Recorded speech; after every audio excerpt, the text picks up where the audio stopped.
The unexpected recruits.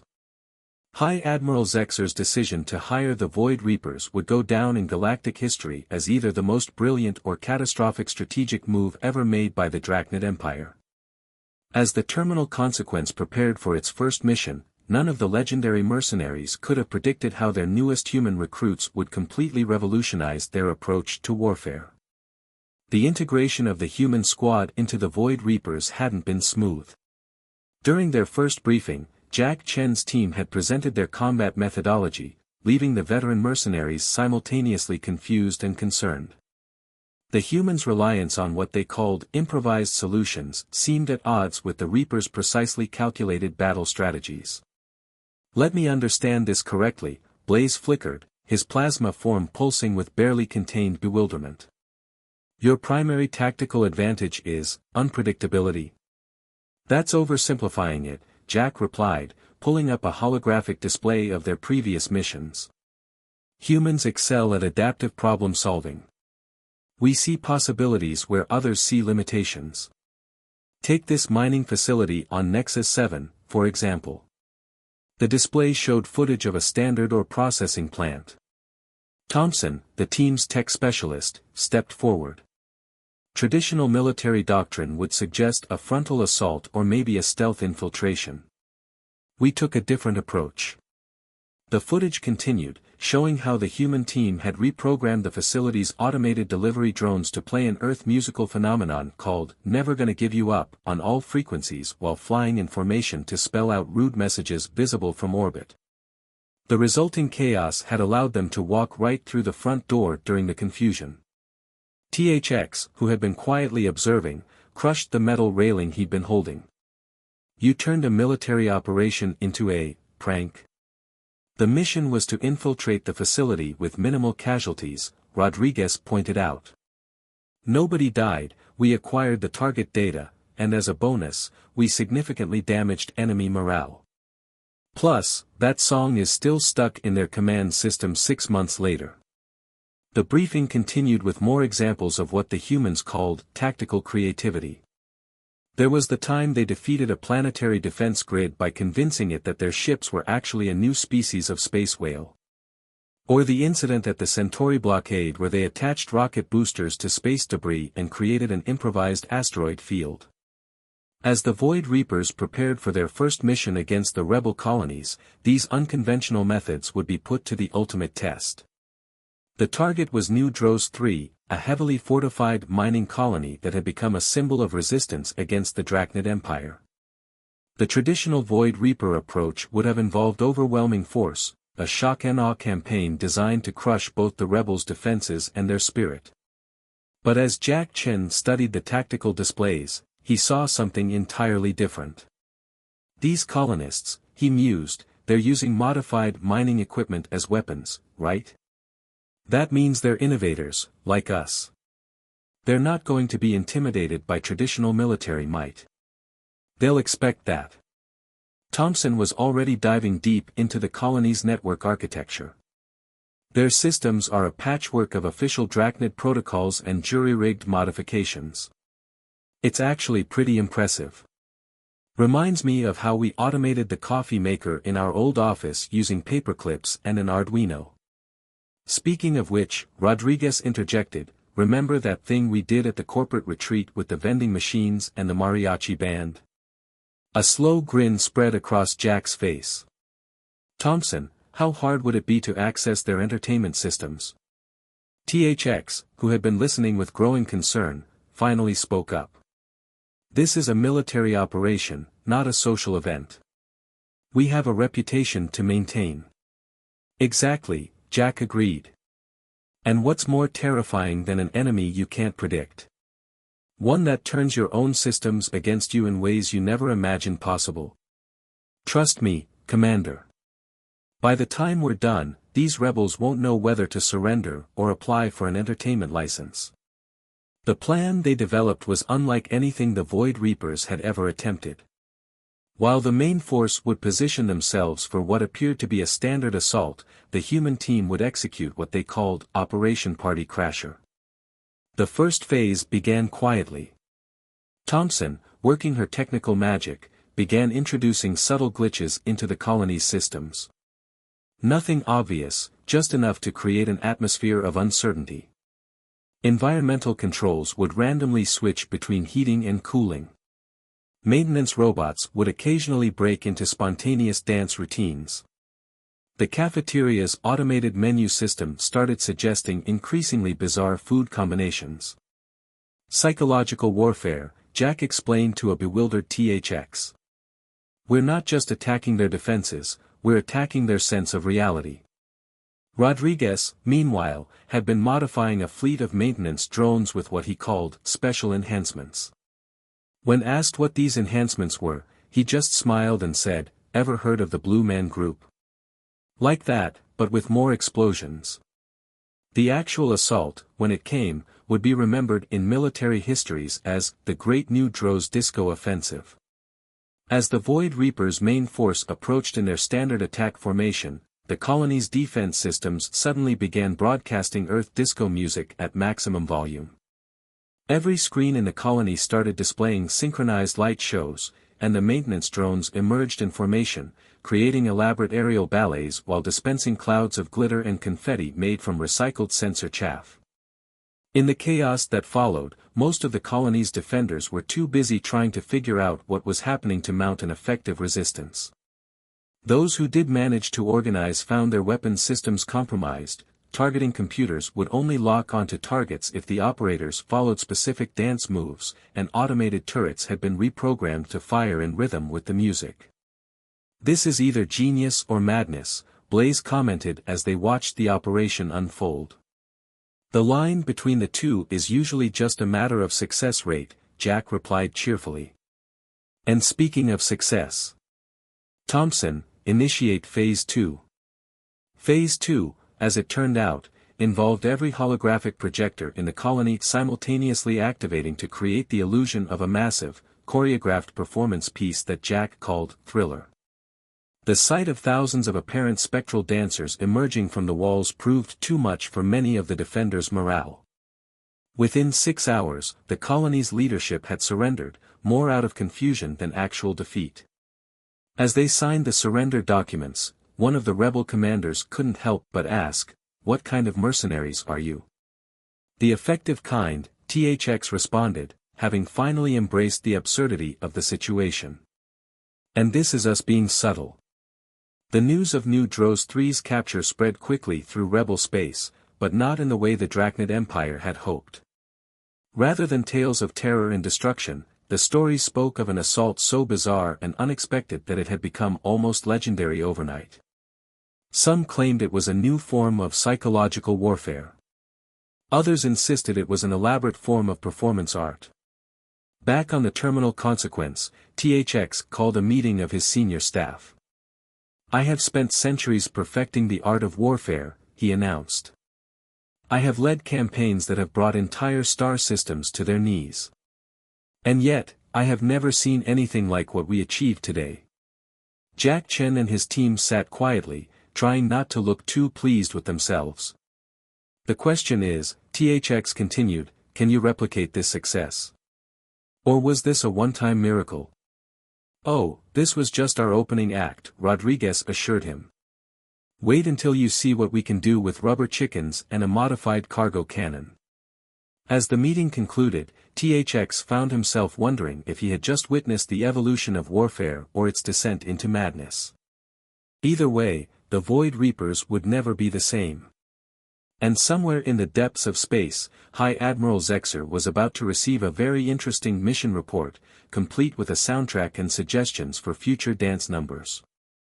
The human team, meanwhile, was already planning their next operation.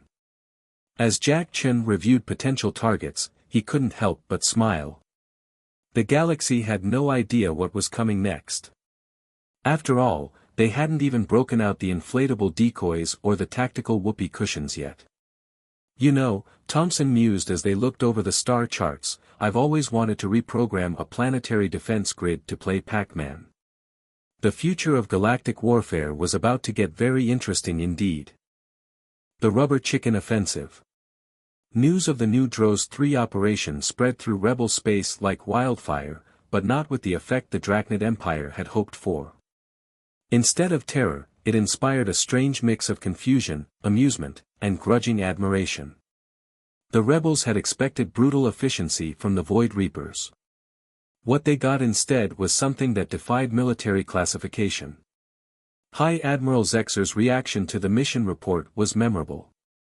His scales changed color 3 times as he read through the details, finally settling on a shade of purple that hadn't been seen since the Great Cafeteria Incident of 2847.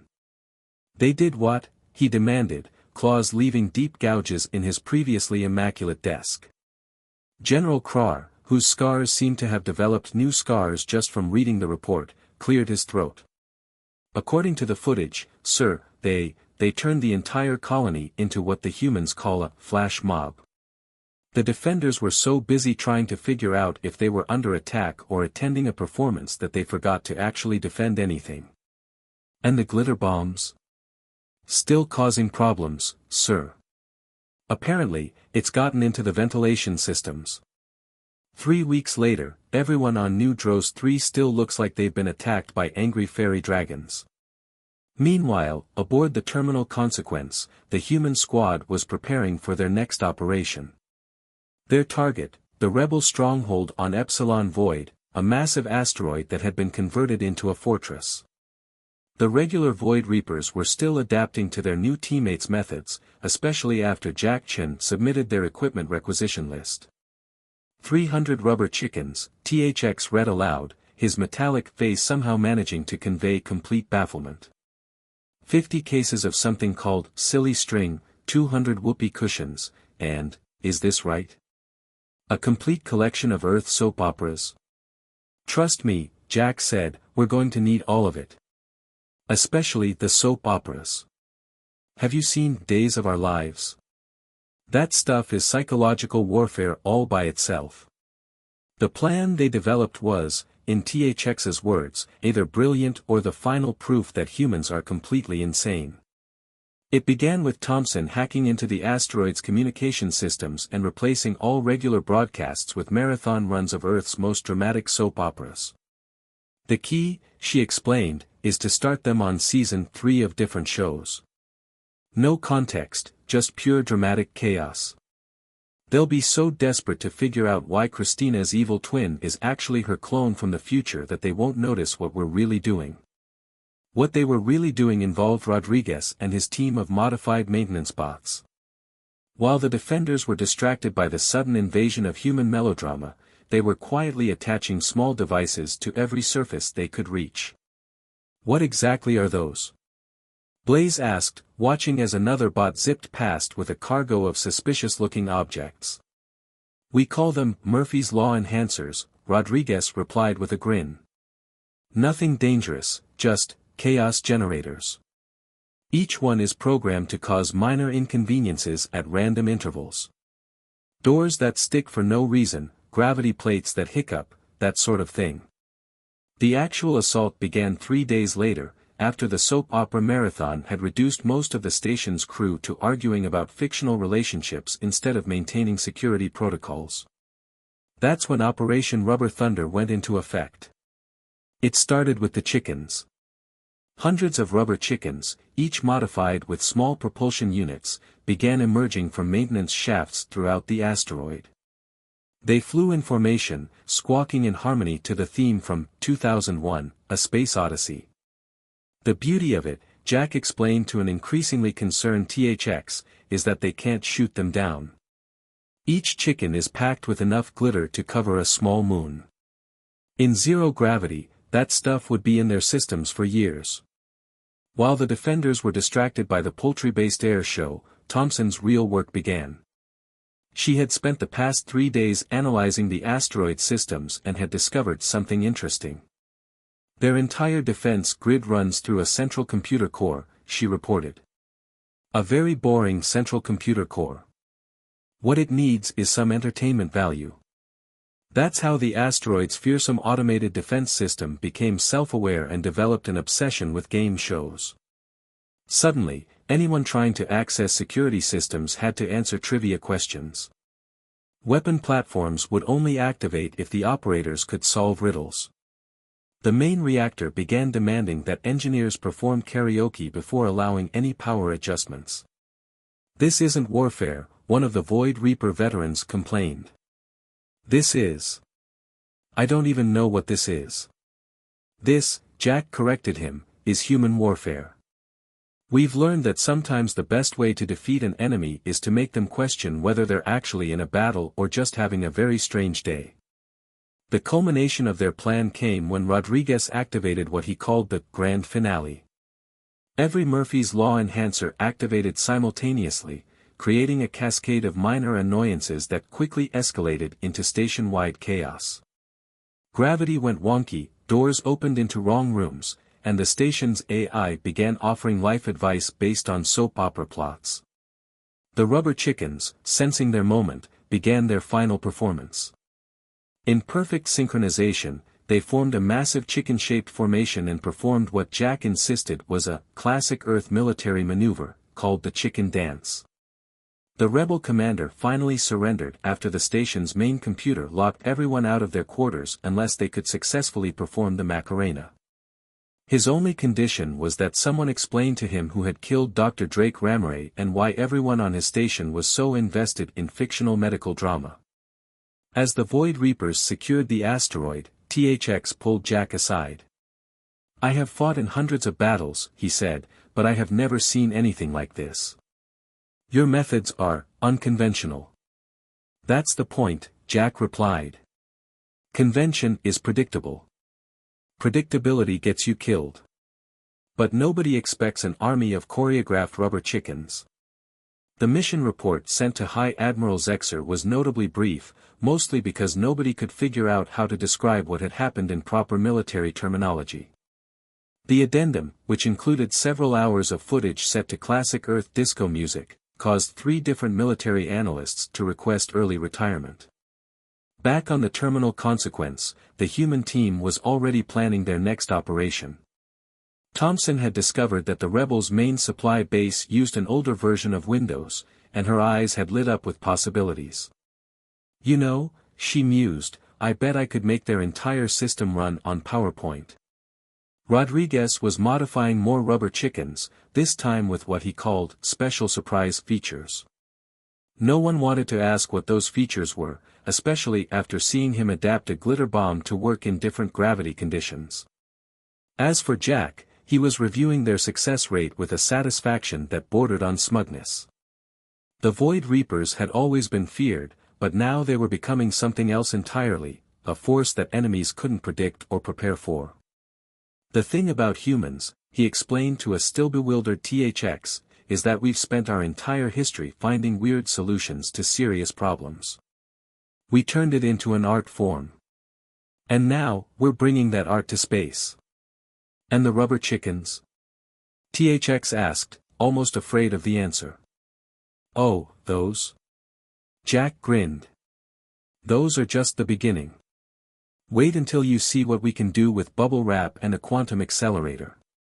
The news of their latest victory spread quickly through Rebel space, adding to the growing legend of the new Void Reapers. Some said they were mad. Others claimed they were brilliant. Most agreed that whatever they were, conventional military doctrine had no answer for an enemy that turned warfare into performance art. High Admiral Zexer, reading the latest reports, found himself wondering if hiring the Void Reapers. The PowerPoint Revolution. The rebel supply base on Centauri Beta was considered impregnable. Its defense systems were state-of-the-art, its garrison was elite, and its command structure was unshakable. At least, that's what they thought until Thompson discovered their fatal weakness, an outdated operating system. "Windows Vista," she announced during the mission briefing, her eyes gleaming with the kind of excitement usually reserved for children who've found the keys to a candy store. Their entire command and control system runs on Windows Vista. THX, who had learned to fear that particular expression, shifted uncomfortably. "And this is significant because..." "Because," Thompson replied, already typing furiously, "I'm about to introduce them to the most feared weapon in human corporate history, death by PowerPoint." The plan was deceptively simple. While the main Void Reaper force positioned themselves for what appeared to be a standard siege, Thompson would infiltrate the base's systems through what she called the worst update protocol ever created. Meanwhile, Rodriguez had been working on something he called Operation Corporate Retreat. "Remember those team-building exercises we used to hate?" he asked Jack, who immediately started grinning. "I've automated them." The first phase began quietly. Base personnel started receiving calendar invites to mandatory training sessions. The subject line read, "Important security updates and synergy enhancement protocols." Nobody questioned it. It looked exactly like the kind of soul-crushing administrative torture they were used to. Then the presentations began. Thompson had created what she called the perfect storm, an endless series of PowerPoint presentations that combined every terrible corporate communication technique known to humanity. Slides transitioned with increasingly elaborate animations. Comic Sans made an aggressive comeback. And every third slide included a mandatory group activity. The genius part, she explained to a horrified Blaze, is that it's all connected to their security protocols. They can't access any systems without sitting through at least one presentation and completing the interactive elements. Those interactive elements were Rodriguez's contribution. He had programmed the base's maintenance robots to serve as facilitators for team-building exercises. Heavily armed security personnel found themselves forced to participate in trust falls with machines. Strategic planning sessions were interrupted by mandatory icebreaker games. The base's commander, a hardened veteran of 3 system wars, finally broke when his tactical display was replaced by a slide asking, "What kind of management style spirit animal are you?" Jack, monitoring the chaos from the terminal consequence, couldn't help but admire the elegance of it all. "You know what the best part is?" he told THX. "According to their own protocols, they have to file attendance reports and performance evaluations for all of this." The situation reached its climax when Thompson activated what she called the final meeting. Every screen in the base simultaneously began a presentation titled, "Optimizing Synergistic Paradigm Shifts in Postmodern Warfare Scenarios, a Holistic Approach to Revolutionary Combat Methodologies." Nobody made it past slide 3. The surrender came 2 hours later, delivered in the form of a properly formatted meeting request with all relevant stakeholders CC'd. The base commander's only condition was that they never, ever schedule him for another mandatory training session. As the Void Reapers secured the facility, they found most of the garrison huddled in break rooms, traumatized by forced participation in energizing group activities and something called the icebreaker song. "I don't understand," THX admitted as they reviewed the mission results. "How did office procedures defeat a military installation?" "You've never worked in corporate, have you?" Jack asked. "Trust me, we just exposed them to a normal Tuesday in middle management. Some things are worse than combat." The mission report to High Admiral Zexer included several hundred megabytes of PowerPoint presentations, complete with animated transitions and embedded sound effects. 3 different military analysts requested transfers to frontline combat units after reviewing it, claiming it would be less stressful. But the real impact was yet to come. As news of the Centauri beta operation spread, other rebel bases began experiencing mysterious system updates. Some reported their security protocols being replaced by mandatory sensitivity training modules. Others found their weapons systems would only activate after completing customer satisfaction surveys. Thompson, meanwhile, had made an even more interesting discovery. "You know how we thought they were using outdated operating systems," she said during the next briefing. "It turns out that's not a bug, it's a feature. The entire rebel network is connected through what they think is a secure but obsolete system. And this means..." THX prompted, already dreading the answer. "It means," she replied with a grin that would have made a shark nervous, "that I can send them all meeting invites. At once. And thanks to their secure protocols, they can't ignore them." The implications were staggering. The Void Reapers had stumbled upon a way to wage warfare that no military doctrine had ever considered, bureaucratic warfare. The rebels had prepared for violence, for siege, for electronic warfare. They hadn't prepared for mandatory training sessions and performance reviews. Jack's team was already planning their next operation. Rodriguez had somehow acquired a complete collection of motivational posters and was modifying them for space warfare. Thompson was writing what she called the ultimate update, a system patch that would turn every rebel computer into a virtual team-building facilitator. The beautiful thing about bureaucracy, Jack explained to THX, is that it's like a virus. Once it gets into a system, it grows on its own. We don't even have to do anything, they'll defeat themselves with paperwork. The terminal consequence, once a symbol of pure military might, had become something else entirely. Its weapon bays now included servers dedicated to generating endless streams of administrative requirements. Its tactical officers were learning the art of scheduling conflicts and reply-all chains. High Admiral Zexer, reviewing the latest reports, found himself confronting an uncomfortable truth: the humans hadn't just changed how the Void Reapers fought, they'd changed the nature of warfare itself. The question was no longer whether their methods would work, but rather how anyone could possibly defend against them. Meanwhile, somewhere in rebel space, a commander received a calendar invite for a mandatory strategic planning and empowerment seminar. As he stared at the screen, watching the cheerful animated paperclip ask if he needed help formatting his surrender document, he knew the war was already lost. The revolution wouldn't be defeated by bombs or bullets. It would be buried in PowerPoint presentations and team-building exercises, death by 1,000 paper cuts delivered through perfectly formatted memo templates. And aboard the terminal consequence, Jack Chen smiled as he reviewed the next target. You know, he mused, I've always wondered what would happen if we introduced them to Casual Friday. The Meme Warfare Initiative. The rebel headquarters on Nova Prime should have been the Void Reapers' greatest challenge. Instead, it became the stage for what historians would later call the Great Meme War of 2875. Thompson had made an unprecedented discovery while analyzing rebel communications. They've never been exposed to Earth internet culture, she announced during the mission briefing, her expression suggesting she'd just found the military equivalent of a winning lottery ticket. Explain the tactical significance, THX demanded, having learned that human discoveries usually led to both victory and headaches.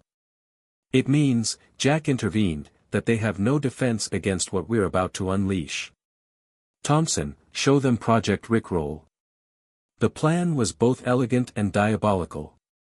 While previous operations had relied on corporate torture and bureaucratic warfare, this one would weaponize something far more potent: viral content. The first phase began with Thompson introducing carefully selected memes into the rebel communication network.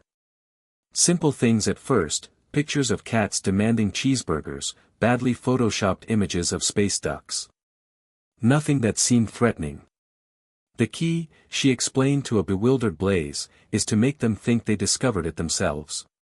Humans call it going viral. Once it starts spreading, they'll do most of our work for us. Rodriguez had spent weeks preparing what he called Phase 2, Electric Boogaloo. He had programmed the base's communication systems to gradually replace standard military terminology with meme speak. Security alerts began ending with bottom text. Status reports included references to stonks and big mood. The effect on rebel communications was devastating. Military discipline crumbled as officers found themselves unable to issue orders without accidentally triggering a chain of reaction GIFs. Strategic discussions devolved into debates over whether situations were, in fact, poggers. I still don't understand, THX admitted, watching as a rebel patrol responded to an all-clear signal with something called, "This is fine, dog." How is this affecting their combat effectiveness? Meme warfare, Jack explained, works by undermining the very concept of serious communication. Once everything becomes potentially ironic, it's impossible to maintain military discipline. Watch what happens when Thompson activates the Doge protocol. The Doge protocol, as it turned out, was a system-wide modification that added much and very to all official communications, along with Comic Sans font. The rebel command structure, already strained by the sudden invasion of Earth internet culture, began to collapse. The finishing blow came in the form of Operation Rickroll, a masterpiece of psychological warfare that Thompson had been perfecting since their first mission. Every screen in the rebel headquarters suddenly began playing "Never Gonna Give You Up" in perfect synchronization. But this wasn't just any Rickroll, this was advanced Rickroll. The video had been modified to incorporate elements of local rebel propaganda. Rick Astley's iconic dance moves were seamlessly integrated with official military training videos. The lyrics were subtly altered to include classified operation codes. It was simultaneously hilarious and horrifying. The beautiful part, Thompson said proudly, is that it's actually transmitting coded surrender instructions. They're laying down their weapons to what they think is just another weird Earth thing, but they're actually following standard surrender protocols. The rebel leadership finally capitulated after their entire command and control system was reduced to communicating exclusively in something called LOL speak.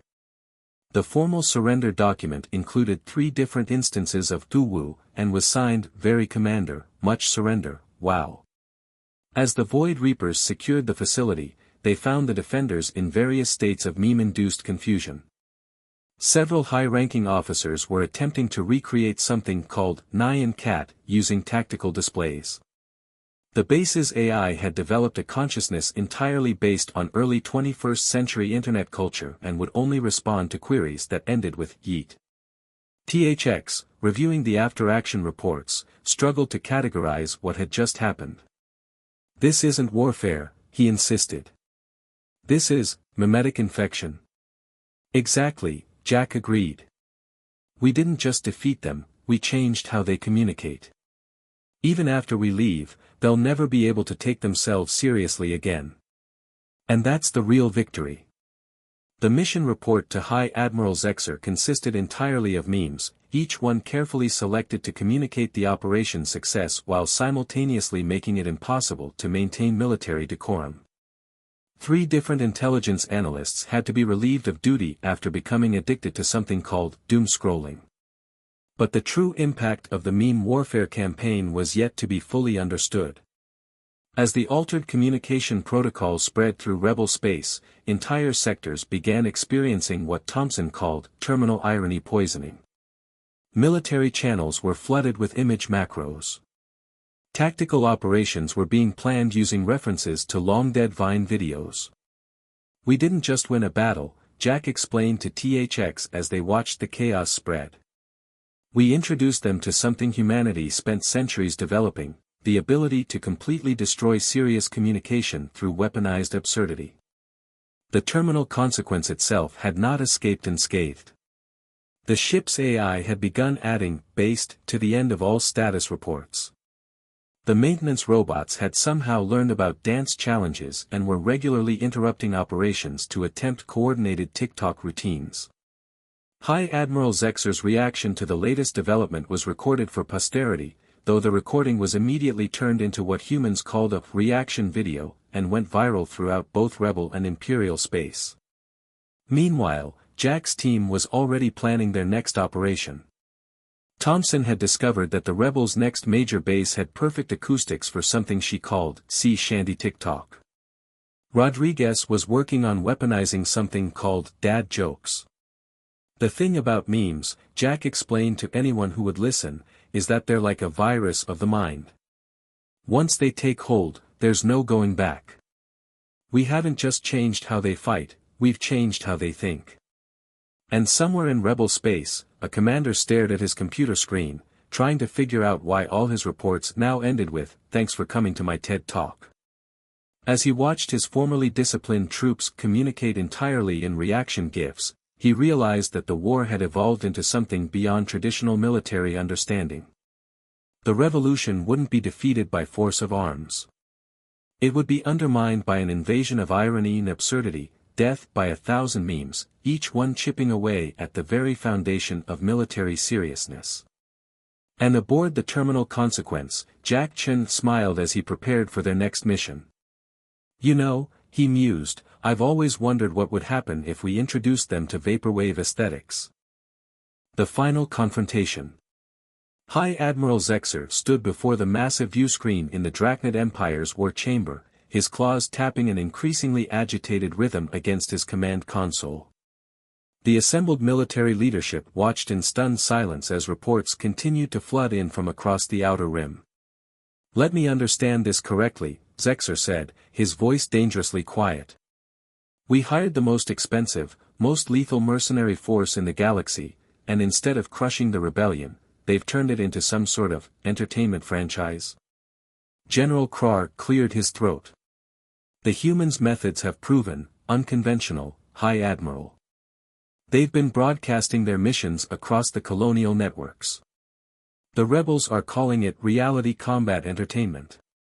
The latest episode got 10 billion views, Fleet Commander Yix added, then quickly ducked behind a datapad when Zexer's glare turned his way. The viewscreen displayed footage from the Void Reaper's latest mission. THX, the fearsome Kronxian commander, was now wearing what appeared to be a judge's robe while presiding over something called Galactic Kitchen Nightmares, Military Edition. The humans had somehow convinced 3 rebel bases to compete in a cooking competition, during which they'd managed to sabotage all defensive systems under the guise of health and safety inspections. Where is the dignity of warfare? Zexer demanded. Where is the honor in conquest? The ratings are quite impressive, strategic advisor Mextel offered, then wisely slithered behind a column as the High Admiral's eye began to twitch. Enough.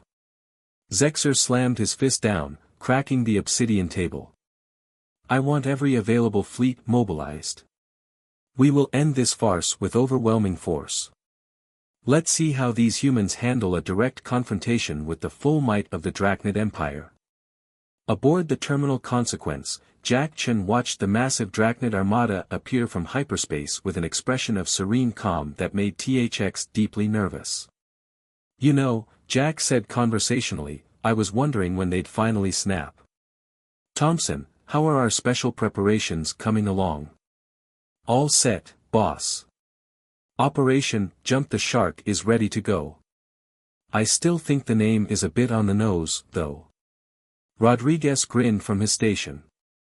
Hey, sometimes you have to give the audience what they want. Speaking of which, are we still live?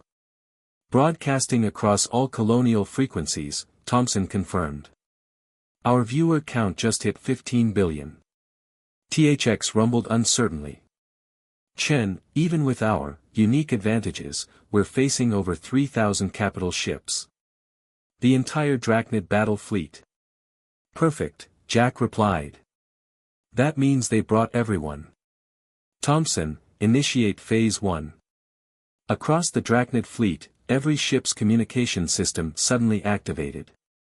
The faces of Jack and his team appeared on every screen, in every command center, and on every personal device.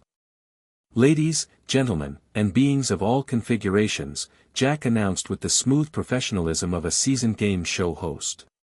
Welcome to the season finale of How to Topple an Empire in 5 Easy Steps. I'm your host, Jack Chen, and today we have a very special episode planned. On the Drachnid flagship, Zexer watched in horror as his fleet's command and control systems were flooded with what appeared to be voting prompts, commercial breaks, and something called viewer participation segments. This is impossible, he sputtered. Our systems are protected by the most advanced encryption in the galaxy.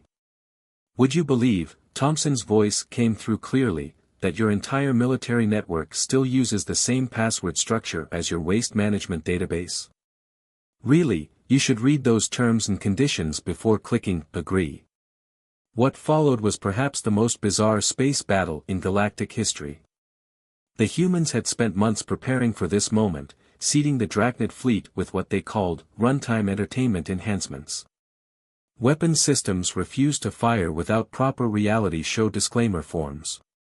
Navigation computers insisted on commercial breaks at crucial moments. Life support systems started playing advertising jingles about the benefits of colonial independence. And now, Rodriguez announced to the billions watching, it's time for our audience participation segment.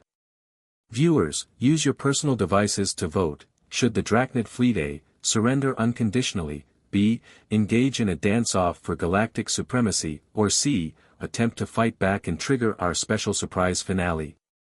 The results were overwhelmingly in favor of option C. "You're insane," Zexer transmitted from his flagship. "You cannot defeat the most powerful military force in the galaxy with entertainment programming." "Oh, that's not what's defeating you," Jack replied cheerfully. "That was just to keep everyone distracted while Thompson finished her real work. You see, over the past few months, we've been collecting quite a bit of interesting data from your networks. Financial records, classified communications, evidence of corruption. Would you like to guess where that's being broadcast right now?" Zexer's blood ran cold as his personal computer chimed with thousands of incoming messages. The humans hadn't just compromised their military networks, they'd exposed every dirty secret, every backroom deal, every suppressed report about colonial conditions. "We didn't need to defeat your military," Jack explained. "We just needed to show everyone who was watching exactly why they shouldn't fear you anymore." Across the colonies, citizens watched in real time as the mighty Drachnid Empire's carefully maintained image of invincibility crumbled. But it wasn't the exposure of secrets that truly broke them, it was the laughter. The humans had turned their intimidating military into characters in a comedy show, their feared leaders into punchlines. "The voting results are in," Rodriguez announced. "And it looks like the audience has chosen revolution. Thompson, would you do the honors?" "Initiating Operation Gridlock," Thompson replied. "Fun fact, when you standardize all your systems across an empire, it only takes one really good virus to shut everything down. Especially if you never change the default passwords. Throughout Drachnid space, military systems, financial networks, and governmental controls ground to a halt. The humans hadn't just prepared for this battle, they'd spent months setting up the most elaborate dominoes in history. You want to know the real secret of human warfare?" Jack transmitted to Zexer's personal channel. "We learned long ago that the biggest weapons aren't always the most effective. Sometimes, all you need is to make people stop being afraid. And nothing kills fear quite like laughter." The Drachnid fleet hung powerless in space, their mighty weapons silenced not by force but by a combination of bureaucratic gridlock, entertainment programming, and the most devastating weapon of all, public ridicule. Well folks, Jack addressed the largest audience in galactic history. That's our show for today. Remember to like, subscribe, and support your local colonial independence movement. This has been How to Topple an Empire in 5 Easy Steps. Coming up next, Extreme Makeover, Colonial Edition, where we help former Drachnid territories redecorate for independence. In the war chamber, Zexer watched his empire crumble not with a bang, but with a punchline. The humans hadn't just defeated them, they'd made it impossible to ever be taken seriously again. THX looked at his human crew members with a mixture of awe and residual concern. "You planned this from the beginning, didn't you? Every mission, every broadcast, every seemingly ridiculous tactic." "Rule number 1 of human warfare," Jack replied with a grin. "The best victory is the one where your enemy defeats themselves. We just provided the stage and the audience." As the Drachnid Empire descended into chaos, reform movements springing up across their territories, Jack turned to his team. "So, what do you say? Ready for the reunion special?" Thompson was already typing. "I'm thinking, Galactic Home Improvement, Democracy Edition." "Perfect," Jack agreed. After all, everyone loves a good renovation show. And so the mighty Drachnid Empire fell, not to superior firepower or military might, but to a species that understood that sometimes the most powerful weapon isn't a gun or a bomb, but a well-timed joke and a really good ratings share. As for the Void Reapers, they went on to become the highest-rated show in galactic history, proving that in the end, humans didn't just change how mercenary work was done, they transformed it into must-see TV. And somewhere in the galaxy, a group of very confused Drachnid military strategists were still trying to figure out how they'd been defeated by rubber chickens, waste management consultations, and reality show voting segments. But that, as they say in show business, is entertainment.